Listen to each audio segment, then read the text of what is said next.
Di awal pekan sayang sekali indeks harga saham gabungan kita harus terkoreksi tipis 0,15%. Ini sedikit berbeda dari pergerakan bursa-bursa utama yang ada di wilayah Asia. Kita lihat ada Hang Seng Index, ada Straits Times Index yang keduanya berada di zona hijau. Namun sayang sekali IHSG di detik-detik terakhir pada saat penutupan ditarik ke bawah dan menembus level psikologis 6.700. Tepatnya indeks harga saham gabungan kita harus finish dengan terkoreksi 0,15% di level 6.691.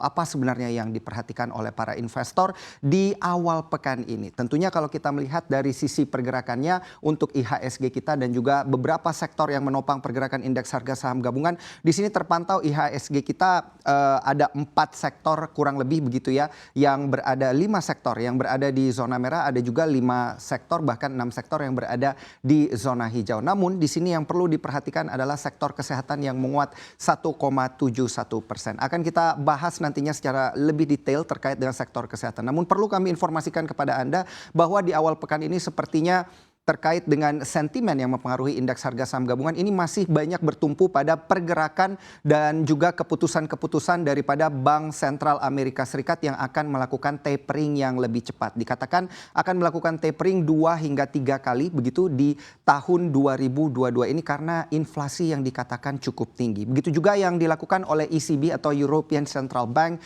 di mana salah satu bank sentral dan juga ECB yang kemudian memutuskan juga sepertinya akan ikut menaikkan suku bunga apabila The Fed akan menaikkan suku bunga acuannya. Kalau kita lihat di akhir tahun 2021 kemarin ada bank sentral di Inggris atau BOE, Bank of England, yang secara mendadak menaikkan suku bunga acuan. Nah, ini apakah menjadi satu kekhawatiran di tahun 2022 karena di awal tahun dikatakan BOE juga akan menaikkan suku bunga acuan. Ramai-ramai bank sentral dikatakan akan menaikkan suku bunga acuan, sehingga apa yang dilakukan oleh para investor terutama para big fund, mereka yang memegang uang besar untuk menggerakkan pasar kita adalah wait and see terlebih dahulu. Apa yang akan kemudian dilakukan. Pun demikian kita beralih ke pergerakan sektoral kita, bagaimana pengaruhnya pergerakan yang cukup sideways dan wait and see ini mempengaruhi pergerakan di indeks harga saham gabungan kita. Kita mulai dari sektor kesehatan yang menguat 1,71% dan juga masih ditopang oleh sektor finansial untuk IHSG kita 1,2%,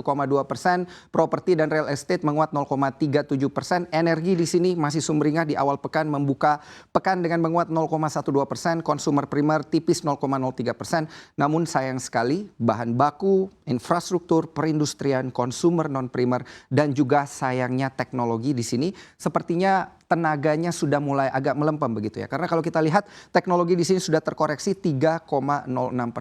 Sebelum kalau kita lihat di tahun lalu emiten-emiten teknologi lah yang juga salah satunya mendorong penguatan dari indeks harga saham gabungan kita. Beberapa emiten tentu kita lihat dari sektor teknologi menguat ribuan persen begitu ya. Tapi sepertinya di Januari efek ini teknologi banyak sekali dilego oleh para investor. Kita lihat nanti bagaimana pergerakannya untuk pekan kedua, apakah ini tanda-tanda yang mengakhiri Januari effect kita atau Januari effect kita justru masih akan berlanjut di kuartal ketiga. Langsung saja kita lihat secara sektoral dengan lebih detail, mulai dari sektor kesehatan terlebih dahulu karena kita lihat emiten-emiten yang terkait dengan kesehatan di sini, wow ya, semuanya kompak berada di zona hijau. Anda lihat di sini dimulai dari Indofarma 3,13%, Kimia Farma 4,92%, Kalbe Farma 2,11%, dan ada Pafros yang kemudian menguat tipis 0,45%. Namun ada beberapa emiten kesehatan lagi begitu ya yang tentunya tidak kami tampilkan di sini, namun 4 emiten ini sudah cukup mewakili pergerakan dari sektor kesehatan. Sentimen yang mendorong penguatan ini tentunya ada ketakutan begitu ya terkait dengan peningkatan daripada kasus COVID-19 varian Omicron begitu dan juga kasus COVID-19 yang menyebar di Indonesia yang jumlahnya meningkat ke kisaran 400 hingga 500 penyebaran per harinya. Inilah yang kemudian mendorong kemudian investor-investor untuk kembali lagi beralih ke dan melirik ya emiten-emiten farmasi dan kesehatan. Karena pemerintah mengatakan akan mendorong vaksin booster yang dilaksanakan pada tanggal 12 atau hari Rabu ini 12 Januari 2022 untuk mengadakan vaksin booster. Tentunya ini mendorong juga ya ada angin segar untuk emiten-emiten yang terkait dengan sektor farmasi kesehatan dan tentunya Anda jangan lupa ya emiten-emiten yang terkait juga dengan alat kesehatan pun ini nantinya akan diperhatikan oleh para investor. Kita lihat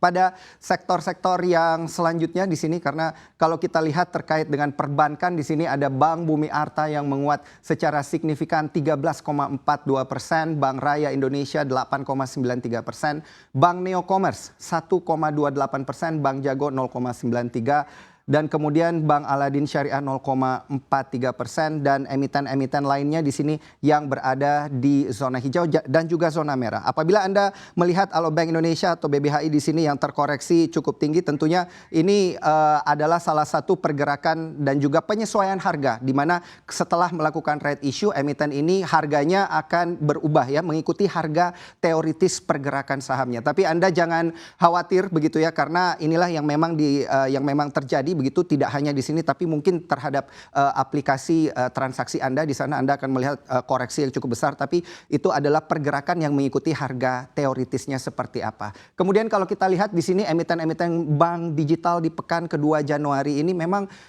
masih banyak ya kemudian dikoleksi oleh para investor, karena beberapa daripada bank digital ini tentu masih struggling ya, atau masih berusaha melakukan peningkatan modal untuk meningkatkan KBMI-nya begitu ya, menjadi KBMI 2 dengan minimal modal intinya berada di kisaran 3 triliun rupiah, sehingga ini bisa menjadi angin segar untuk emiten-emiten bank digital. Emiten-emiten bank yang dikatakan digital pun juga di sini masih menjadi favorit dari para investor, karena tentunya emiten-emiten ini akan menjadi pilihan begitu, karena akan banyak aksi korporasi ke depannya untuk meningkatkan modal intinya. Demikian review dari pergerakan indeks harga saham gabungan. Kita kembali ke Muhammad. Jangan lupa untuk install aplikasi CNBC Indonesia di App Store dan juga di Play Store untuk terus mengikuti informasi dan berita terkini terkait ekonomi dan juga bisnis.